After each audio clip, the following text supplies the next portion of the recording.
We are sitting here with Shelley from Garment Tech.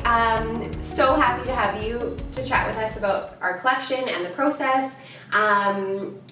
Shelley has really been the backbone of our collection. She's the backbone of pretty much, I don't even know how many collections across, you were saying, internationally. So not just local to Winnipeg or Canada, but internationally. Yeah.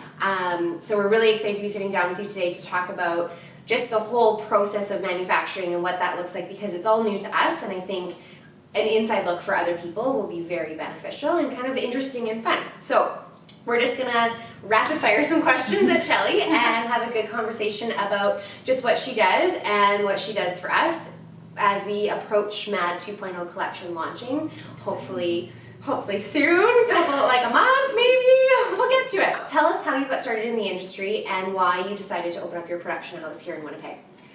Well, starting in the industry was sort of something I was always going to do. There was never an option about not going into fashion. Yeah. But opening the production house was definitely an accident. Okay. I think. I went to school at Blanche Macdonald, studied and graduated in 2010.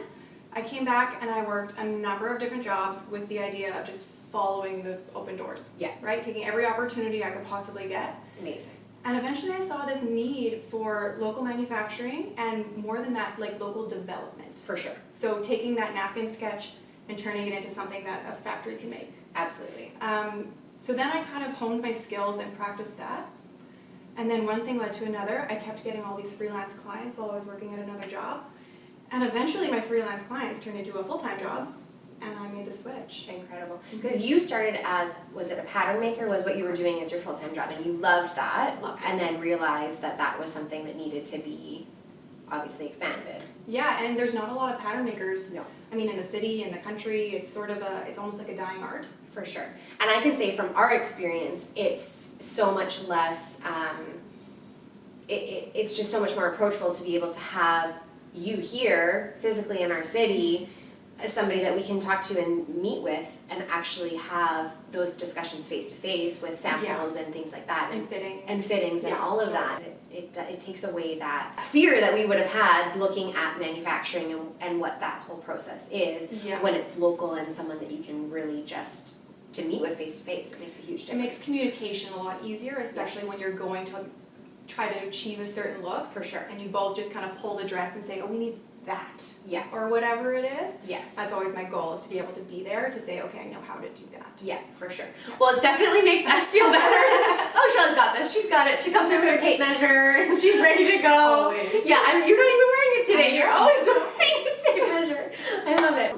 So tell us, because we've done this program with our first collection, you have immersed your production house also. Not everything is obviously produced here in Winnipeg at your facility. Some pieces are done through the True Transparency program. Correct. Tell us what that program is all about. True Transparent was just, I think, the best idea I've ever had. Yeah. So you created the idea. I created it. Okay, incredible. It started a couple years ago, and I realized that there's some things we just can't make here in Canada. There's some equipment that's just, it's too expensive to be readily available. It's sort of juggling is it worth it to import the equipment to do it? Is the demand here in Canada? And it's not usually. And it's so readily available overseas. So my goal is to highlight good people in the world. There's good facilities everywhere in the world, and there's good working conditions and good people everywhere in the world. But there's also bad ones. For sure. So my goal was to meet them, highlight them, and work with the reputable, good, honest people who are showing good working conditions, safe and healthy working conditions for employees, things like that. Okay, that sounds great. So how many facilities are involved in that program? So right now we're doing the certification for 4 different facilities. Okay. And they are all across Asia. Okay, incredible. And Mexico. So you traveled there to meet with them and do that, or you've worked with them from afar? We've worked with them from afar, and we hired a local rep to travel and do inspections there. Because right when we started doing our inspection process, when we were ready to go, COVID hit. Yeah. COVID ruins everything. COVID really put a damper on that, so I have personally not been there yet. Yeah. That's why we are doing a year-long certification process with Yes. inspections For sure. and check-ins. For sure. Yeah. And what I love about that is we've also received images and videos from them that they've sent to you where we've seen our fabric being printed or things like that, so we can feel also involved in the process. And that's part of it, is the idea of transparency, right? Like nothing should be hidden. I want you as the customer to be able to see what's going on, who's making it, and like even know their names if you want to know them, For right? sure. Like get to know the people behind it, Yeah. because it's important. Like you're making a garment, it's not just fast. It doesn't just take 2 seconds to make something. It takes time. So For somebody's putting in this time, and I want to make sure that that's really being highlighted. Amazing. I love that. As we immerse ourselves in this side of the business, we've been obviously very heavy on the buying and the retail side. We found that we've learned so much throughout the process. Things like what you talked about, sweaters maybe are not made in Canada, or not readily made in Canada. They're made overseas, or we've done now smocking on 2 of our dresses, and that detail, to do a smock detail, is not a machine that's readily available either. So there's things along the way that we have been learning that have opened our eyes to the whole production of a garment that we would have never necessarily seen before. So can you break down some of those barriers for us? I mean, so we all know manufacturing is like the sewing machine, right? And we have hundreds of thousands of sewing machines here in Canada. That's not a big deal, but it's those fine details, like you're saying, like a smocking machine with maybe 7 needles to go, straight and create this whole smocking line. There are some here in Canada, certainly, but they're not readily available. So to do those details, it's really important that we find partners who are reputable, that we can trust and work with, to make sure that we can make those garments. For sure. And then touch on the sweaters, because we're doing a sweater dress in our collection, which we're super excited about. And that was one piece that we also made overseas because of just the complexity of it, I guess. Exactly. Right? I mean, you imagine a grandma knitting a sweater. Yeah. Essentially, there is a machine that does that, but it's the same process. You knit all the panels, and they all have these cast-off edges, and then those edges are then sewn together. So each panel is custom knit for your piece. Wow. Which is a really interesting process. And I'm sure there are machines here in Canada that do it, but none that I know of. Right. Right. Yeah. Okay. Well, that's exciting. So when I say that Shelley's the backbone of many local brands, she's basically the backbone of ours for so many reasons. But this whole process of creating a collection has always just been a dream for us. We don't have zero design background. We can find a garment and we can say we want this, we need this, or we're lacking in this area. And so we basically just, for both of our collections now, we've handed Shelley either a made sample or an image, basically, and said, we want to make this. And that's what's so beautiful about having you in Winnipeg. Yes, basically we're like, we want this dress for our midi dress for the first collection. It was like 3 different dresses. That was really funny. That we just were like, okay, so we want this from this from this, let's combine it all together. And she did that. And so for us, coming into this, not having that design process, I mean, like I said, you are the backbone of that collection. You've really carried us through that. So what does that process look like for you when we just hand you 6 samples and say, can you do this? That is the fun part. And that's sort of what my area of expertise is in. Yeah. It's understanding what your brand is, what your concept is, and then so you give me 3 or 4 images. Some people give me napkins, sketches, some people give physical samples, whatever it is. It's trying to understand what exactly you're going for. And then it'll be my job to build that tech pack and to build the 2-dimensional pattern that's then going to create your 3-dimensional garment. Right. So do you draw anything out first, or do you head straight, because you now have a 3D computer? 3D modeling. Yeah. So I will first draft it in a 2D CAD program. Okay. I do everything on the computer. I don't hand draft anything anymore. So I'll first draft it in a 2D CAD program, and then I will play with my measurements as much as I know, right? At this point, I can see a garment and I know exactly what it should measure. For sure. I know what the fabric is going to be, how it should hang. So then we'll draft it in the 2D program, and then the fun part is then adding that fabric weight and texture and putting it onto a 3D model. Amazing. See, detail I wouldn't have thought of. There you go. That changes it all. And that you're all doing in-house here as well. And then are you the only one that knows that program within your production house, or We have a team that all knows. Okay, amazing. Let's talk a little bit about sizing, because that was one of our biggest things when we sat down with you the first time, was that we really wanted to hit a size range that we really find is lacking in the industry, which is that kind of extra small to, well, now we're doing the double extra large, which is great, because oftentimes it's just that small to large, and then it takes a jump to the plus size, and there isn't that in between size range. So that was really big for us, is we really wanted to make sure we were able to do those sizes. So I think one thing I wouldn't have thought of is the grading of the pieces and how we can choose how many inches between each size we're doing.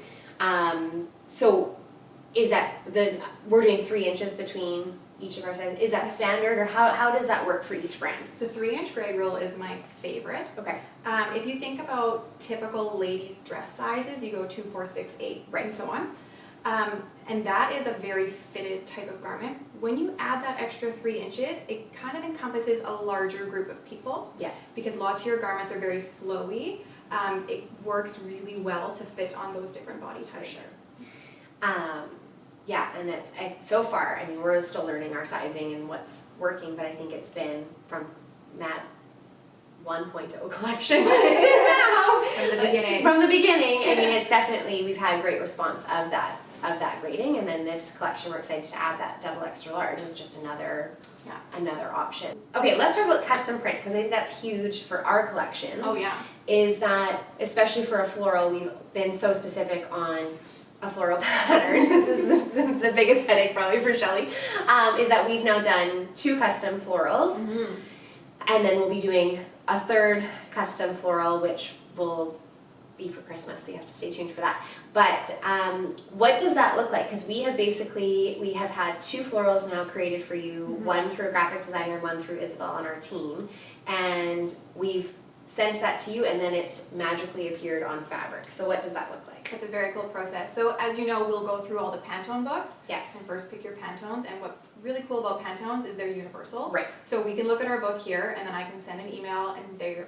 somebody overseas is looking at the exact same book and color matching with the exact same swatches. That's the coolest thing. For sure. And then it's just digitally printed. As soon as we can get our right lab dips and colors chosen, as soon as we know how it's going to react on that fabric, make sure we get the right scale and the right color. We know we played with this a little bit. Yeah, for sure. Then it's just like a big printer. So does each color get input into the computer to print onto the fabric? Like, do you put in each Pantone color to go onto the fabric? Okay. Yeah. And all of our pieces have been digitally printed so far. And the scale, because that's a good one. I think that from our first collection, we had done the floral in something that was quite tiny and quite tight, and then decided on the floral that was quite large. And so I think that's one of the coolest parts too, is how different that floral looked. Completely like it was a totally different, piece completely. Yeah. So yeah, I'm excited to see our next floral, and I think that's one of the coolest things about working with you, and that was one of our biggest questions when we sat down with you first, was can we do something custom? Because if we're going to do this process, we wanted to do something that was obviously a little bit different. It incorporated, for the first collection, my sister, the second collection, somebody on our team, and it's just it's a great way to have that personal touch and be different from everybody else. Exactly, it's personal to you, right? Yeah. Like now you see that print on your notebooks, on clothing, For sure. and it's all this cohesive Mad About style look, and it's beautiful. And the printing of it is so cool, because they just print all the fabric, just like one big mass. I think we shared that photo. I think you saw the video. Yeah. It's just like a big roll that just goes through a big printer. How long, this is a tough question, I know, but how long is the process from start to finish for one piece? For one piece. So in a perfect world, it would be 3 months design development. Yeah. And then 3 months manufacturing time. Yes.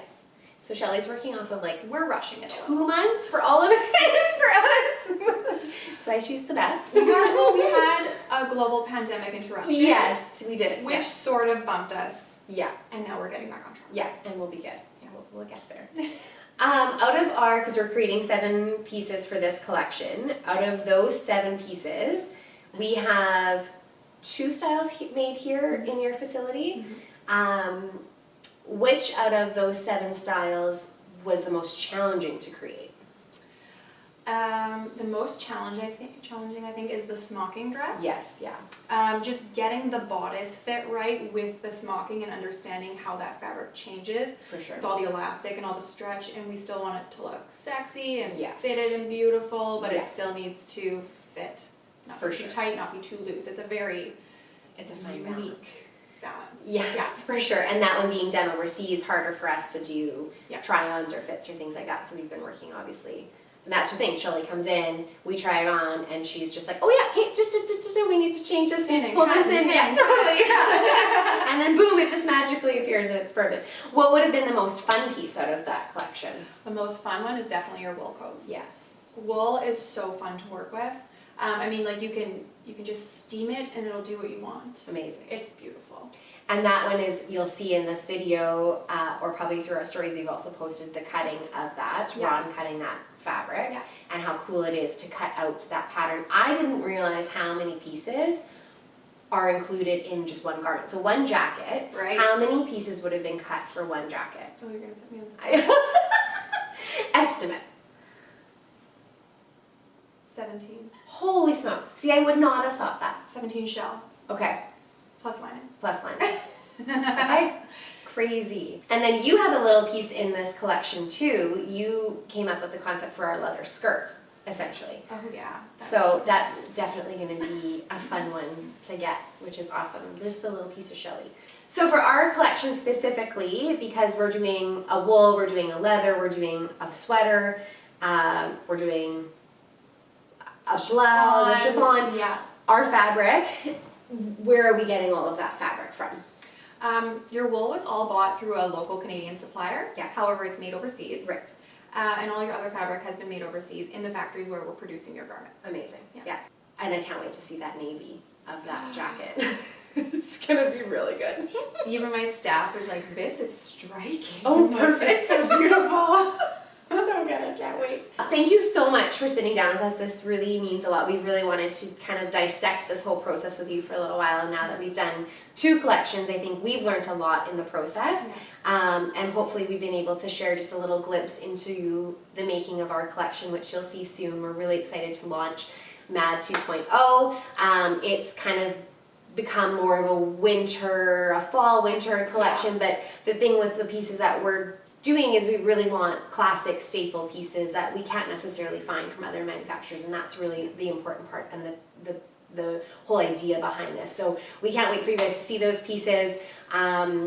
We will be launching hopefully sometime in November, but obviously we'll keep you posted on that, and then we have a special surprise coming for the Christmas season as well too. So thanks so much for tuning in, and we can't wait to see what you've produced for us. Well, thank you for having me.